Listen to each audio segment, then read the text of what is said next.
All right, in this demonstration, I want to pick up where we left off in the last video tutorial where I showed you how you can, pull your pictures into your file to do color samples and convert stuff to Pantone and create your Pantone swatches, which you'll see over here.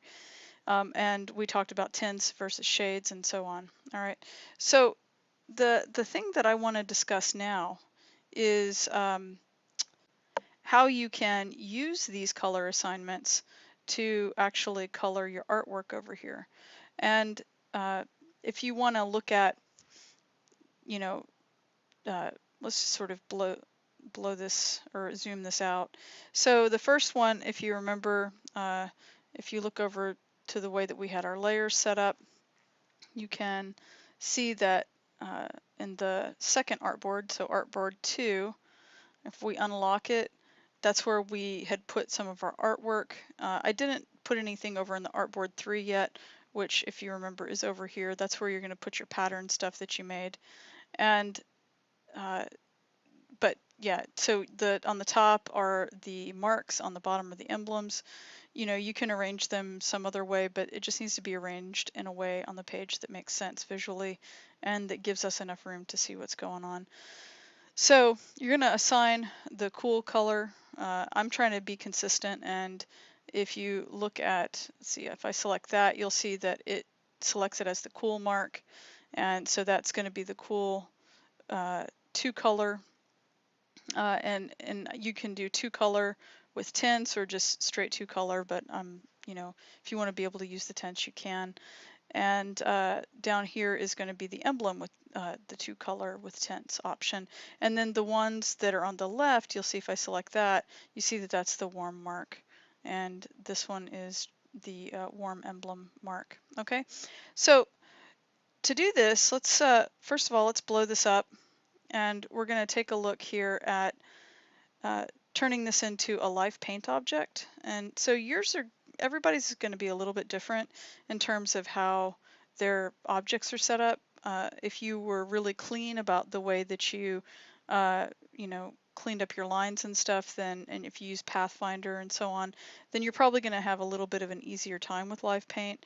If you started drawing objects just to hide parts of the shape and stuff, you might have a little bit more trouble, in which case you'll have to potentially do a little bit of creative color assignment and stuff, but it should still work.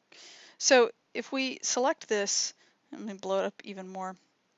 What I want to do is go over here and choose the live paint bucket tool. All right, and so and you'll see that what it did is it picked up on the last swatch panel that was currently selected, and you'll see that that's this one over here. And what's kind of nice is that you can just use your arrow keys to kind of arrow through. And but if you decide that you want something that's different, you can come over and let's click on that one. I'm going to click on the folder itself, and then I'll click on the first color within that folder, and then you'll see that it'll allow me to kind of arrow through that palette as well. So if we want to start with this one and say, okay, well, this is the one that we want to start with for our cool colors, it's telling me to click to make the live paint group, so I clicked on it, and then I can start to click and fill different pieces and parts of this. So for instance, you could see maybe, and you can try different stuff out, so and you're going to want to try different pieces and parts out to see what's going to work best. So that could be one color, and then if you decide that you want to see what maybe like a pale green would look like inside of here, right? I'm not sure how we want to do this, but you can kind of say, all right, well, what would it look like? Oops, what would it look like if it was a gradient of color? And like you could maybe start with, something that's darker here, and then like arrow over to the lighter color. I keep hitting the enter key, sorry.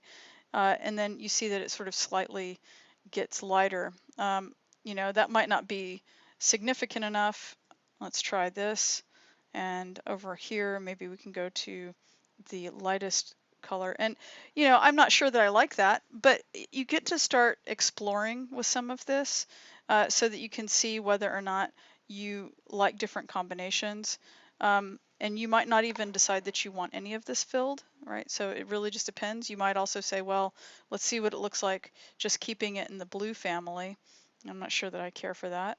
And, you know, so it's probably not at its best as an entirely blue object. uh, you know, so you could like maybe fill in some of these with a lighter color. All right, so you could kind of start getting the idea of what you think works best for this. And this is also where you're going to discover whether or not you really think these are absolutely the best colors to use. And if you think that you want to go off, you know, off the mark, and maybe you need something that's significantly darker, maybe this is where you would go and figure that part out. And maybe, you know, like maybe in some of these centerpieces, for instance, you could say, all right, well, what happens if I start to make some of these crossover pieces the places where, you know, there's a tent, or maybe even there is a much lighter color that might be a little bit too light. Let's maybe see what happens if it goes to green, you know, to a pale green. I'm not sure that I'm going to actually like these, but this is how you can start to figure out through exploration what's working, what's not working, and you can kind of start to see. And I don't think that I like having that, and you can click off of it to see how it actually looks. I'm not sure that I like having that with the green on the exteriors, you know, but this is also, you know, one of those things where you could make some of those decisions. Maybe this up here needs to stay.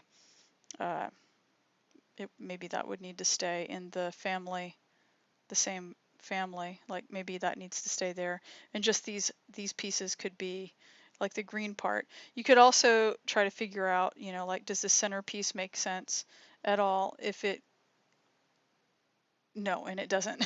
The answer to that is no, it doesn't. It would probably need to at least be darker, and I still think that that's probably not necessarily the right solution, because that doesn't necessarily go dark enough. But you can start to really see how you can affect the balance of all of this by making some of these changes. All right. So let's see if we take that back like that. And you know, this might be a better solution, but it really makes a difference whenever these pieces start to show intersection, because that becomes a really different it becomes a really different piece of artwork actually. Whenever you start to show where things intersect, it actually has a different kind of meaning.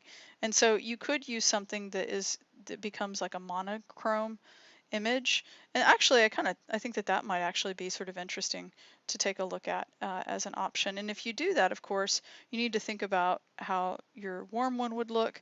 So we need to do the same thing over here. If you haven't grouped it already, of course, you have to group it before you do live paint. All right, so I'm going to go over here and choose this, and because it's not the right color scheme, I need to go down here and choose my 2-color with tints. And if we're trying to sort of stay in that same keeping with, you know, like what the red colors are, you know, we could maybe start with something that's like a deeper red. Oops, I went a little too far there. You can see what it looks like not as a full red. And of course we can't use black, remember, because, and you might look at this and go, wow, this really does need to have black in it somewhere. It, you know, I'm not saying that it does, but you could start to look at this as an opportunity to figure out if that makes sense. So maybe this does need to be the heavier, deeper red. Let's take a look at that. You can also kind of look and see, you know, if just this piece would end up being like here, let's see what happens if just this piece ends up being that lighter red color, and you might have to click off of it to kind of see what's happening up close. And you know, that becomes a totally different thing. It almost reads like a G, you know, so it really kind of depends on what you're trying to say with the mark. But I think that the intersection does mean something specific. And so if that's the case and we like that and we want to keep that consistent and be specific about having intersection, then this might be a better choice. And then you could maybe even go a little bit lighter in these intersected areas. So, and even lighter yet still, because it might become very different in these areas. And you might look at this and say, I like that in red. You could also look at this and you know, maybe the blue and green over here don't work as well with the intersections, but maybe this will be different whenever we're talking about orange and red, right? It's because they are, you know, they have the potential, these two colors have the potential of being much closer to each other, and that actually doesn't look bad the way that I think that maybe some of the green and blue looked together. All right, so, and then that really becomes truly a two color as opposed to one color with tints. But if one color with tints is really what you kind of want, then that's okay. Also, we can look and see what happens whenever we decide that we're going to use this for fill. So maybe we can see what happens with the fill colors, and I'm going to go to the lightest color of orange and see what happens. And you know, I'm not 100% on that I like that. I think that I might kind of like that empty, the space being empty, in which case you can always go and knock that back out. And we'll just choose white. Oops, there's white. Yeah. You could also see what happens like whenever you just do a strike through on one section, you know, or two sections, whatever. And, you know, I think I might, let's see, let's try, let's go through this again here. Let's choose our swatch panel properly. You know, like what happens when that's the only fill? What, you know, how does that end up looking? Right? Or what happens when it's the only one that is, you know, a different color? Anyway, you get the idea. And so you can start making these distinctions, and I'm going to jump back over here. And if you don't want to constantly jump back to add something back as white, then if that's the case, then you can always add white to your swatches as well. And so, I don't know, this one seems like it's almost okay, it's partially filled, but with white, but I still think I like it better, personally, knocked out a little bit. And you could also see, what I didn't try is this brighter orange. I think I didn't see how that looks. And that feels like a very, very different symbol. It's like much bolder. Don't know that I like it, but you know, that I think that actually isn't too bad. And so if we went, you know, we could go with that for a mark and see how that works. But I would recommend that you do several explorations, and then you would do the same thing down here with your emblem, and your emblem has in some ways even more promise depending on what your emblem, you know, how it's structured. So if I come over here, let's take that into live paint mode. And then if we were to kind of stick with what's happening up here, then we can scroll through, go ahead and add the reds. And this might be one of those instances where, you know, it works well perhaps for the outline to find something. Maybe we could outline it again in red. And actually, this is one of those things also where, because we have an outline and if it doesn't seem like it's going to let you, and that's actually kind of interesting too. Actually, and see, this is one of those happy mistakes where I'd look at that and I'd say, you know, maybe this is going to be the new mark, and I might actually reevaluate, you know, because this black stroke is heavy. I might reevaluate that and take a look at it and say, you know, that's not too bad. The other thing that you could do too, though, is you can come in and you can color the stroke. What you might have to do for something like that is come in to basically go into isolation mode. So if I double clicked it, you see now I'm in isolation mode. You can tell up here, and it shows me the stroke color right here. And so this might be one where you go and you pick from your swatch panel, you know, and see, okay, well, let's see what happens if that becomes, you know, the bright orange on the outline or something, and you might look at that and or see about doing a reversal or something, right? And I went ahead and I just really quickly did a reversal so you could kind of see the difference in how that would look, and it's actually pretty cool. It kind of is a little superhero-like, so it might, you know, be kind of limited depending on what your goals were for the mark. But I'm gonna knock all those back out, And if we get back to where we were originally with this, you know, you can kind of play around with this stuff, right? And see kind of where it takes you. And if we go ahead and, you know, let's select this and let's just change this. Oops, I didn't mean to double click it. Let's change this and we'll go back to having it be an outline in red. And what I originally had intended, now let's get back out of isolation mode. What I had originally intended whenever I accidentally clicked on this was, I keep going into isolation mode, uh, is I had intended for this this part to be the bright orange, and then I had intended for this part to go into the deeper red. Let's go back in here. Oops, I didn't mean to keep jumping into the options. There we go. And you know, and trying to do something kind of like that. And I might be a little bit more interested in something like that. You know, that actually becomes a lot more dynamic for me. And so you can see how much energy something like this has even compared to this.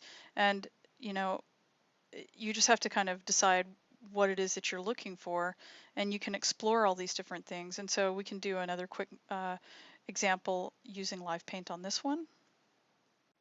And so I went ahead and I filled one in. And so this is an example of how that same thing might look, you know, and once again, you know, you could also look at doing this. Let's go back to live paint. You could also look at this and apply, for instance, let's go for the white. I mean, you know, you could see what it looks like as a one color object too. And that actually is pretty interesting. It says something very different than having the green inside of it. The other thing that we're neglecting, if we wanted to make it match what's up here, if that wasn't something that we wanted, I mean, we could end up just making this emblem basically our mark, is that we have intersection up here, and that, you know, like just visually and philosophically represents something very different. So let's just take this and let's see what happens if we decide uh, to make it similar. And oh, but one of the things you'll realize, one of the things you'll notice actually, is that I can't actually do that on this particular mark without making new objects to go into those intersection places. And the reason is, and you might run into something like this, and you have to sort of figure out through your process like what's actually more important. But I had used a Pathfinder to actually combine these tools. Up here, I had used Pathfinder, but I'd use a different type of Pathfinder. On this one, I had to do Pathfinder differently in order to be able to create this essentially what appears to be a stroke. It's not actually a stroke, but what appears to be a stroke around it. And I had to combine stuff using the Pathfinder in a different way. And so what that did is it made these intersections on this object go away. And so I can't just simply fill those the way that I did up above. So if I was really sort of married to these intersections, then I would need to come back in and I'd have to create those. And which you could do. You could come and see how that looked. And if you wanted to do it without having to do stuff with the Pathfinder, you know, right off the bat, I mean, ultimately it would be better if you could clean your markup so that it was as simplified as possible. But if you just wanted to see visually, you know, how you liked that, you could also just take a copy of this and overlay it. That's one method that you could do. You could also just draw the objects there and give them a color to see how they looked. All right, but anyway, you get the idea. I'm not gonna continue going crazy with this because the point of me showing you was really not about me making the perfect mark, even though you see I'm sort of drawn to it. I still can't help myself. But it's not really necessarily about me making that perfect mark as so much as it is about me showing you how you can approach filling this stuff in. And so anyway, and then what you would do is you would take your pattern stuff and put it over here in the same way. The only other thing that you would need to do is, you know, just for consistency's sake, is come back over here and you could just copy the colors that you ended up using, and you would put the Pantone numbers underneath them. So that would be something else that you could do. And you could either copy the little boxes themselves and just paste them, or you could you could just draw some little boxes or something and put the Pantone number. So for instance, like if I were to go over here, and I know for instance that I used this color, so I used that color, and one of the, well, actually because this is big, let's just draw the boxes. Let me get out of this mode, and I'm going to just draw, let's see, let's make sure that it's really obvious so I don't draw on the wrong artboard. So it'd be on artboard 2, so I'll make sure that I'm in the correct artboard. And I'll take my rectangle tool and I can draw a small box, and I'll keep it consistent. And that is actually the right color for that green. And so I'll just move that over here, move it down there, and I can make it slight bit, oops, I'll keep it square. I'll make it a little bit smaller. All right, and then I can option drag over here, and then I can just apply the correct Pantone color to it. I think that was the right one. Yeah, there we go. I clicked on the wrong thing. So these are our two colors, and if you wanted to put a stroke around it, you could, but actually putting a stroke around these potentially actually really makes the color itself look a little different. So it's kind of up to you how you want to do that. And then just write the Pantone number underneath it and do that for each of these. So like if you don't like the spacing, for instance, let's do this. We can scoot this over. And so that's a pretty nice spacing, and then I think it gives you enough room to write underneath it. Let's move it over just a little bit. Yeah, and then you can also align all of the objects together. And before I do that though, I might want to drag these up here. I'll do an option drag like this, and I'll change the colors so that this one is actually the representative blue. So I think it's that blue. All right, and and then whenever I do that, I can choose all of these, go over to, let's find alignment. All right, we'll go to alignment, and actually, you know what, before I do that, I should, these things, if you wanted to distribute and align, you should group them first, because if you don't group them, then they will do something weird in the way that they would line up. So for instance, you could go here and choose that, and then they center up. If they are not, if these are not grouped, then there's not an easy way of just clicking a single button for alignment like that. Okay, and then you would do the same thing over here and just put the numbers, Pantone numbers up underneath, and that's that. All right, so I went ahead and I did that so you can start to see what's going on with it, but they all have their correct numbers, and the easy way to figure out really quickly what Pantone number, I showed you before how you could double click on the folder and read it, but then you can't copy the number and paste. What you can do though is if you hover over a color, let's say that you know, for instance, that this red, this red is this color, you can hover over it. Here, you have to actually click somewhere in the swatch panel. Hover over that bottom corner and it'll tell you what the Pantone number is. And then if it's a tint, if you hover over, it'll tell you the Pantone is a tint of that color. It'll tell you what the actual color is. And that's why it's good not to go and pick some other random color. You actually want to use a tint of a color because then it tells you what the percentage is so that they would know how to screen it properly. And so for instance, you can see that this is 1795 coated at 100%. This orange up here is 1235C, but it's at 80%, whereas the orange that's down below is 1235C at 100%. So, it's really interesting because sometimes, you know, visually you might look at this orange and go, wow, that looks darker than this orange. Well, that's because also this orange is right up there next to a really like vibrant deep red, and so it's going to make this orange look darker and heavier and somewhat redder, whereas this orange down here is a little bit paler because it's basically being surrounded by white, and so it looks a little more anemic, but it is the same orange. So that is another reason why it's really good to do color assignment so that somebody doesn't have to guess at which palette it's supposed to be from.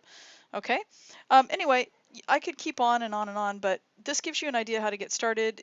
You would as I said before, you would do the same thing over here with your pattern. Your patterns, depending on how complex they are, they may take a little bit more finesse and a little more time with getting your color assignments right. But this is something that's important, and it's a big part of your grade. Okay, let me know if you have any questions.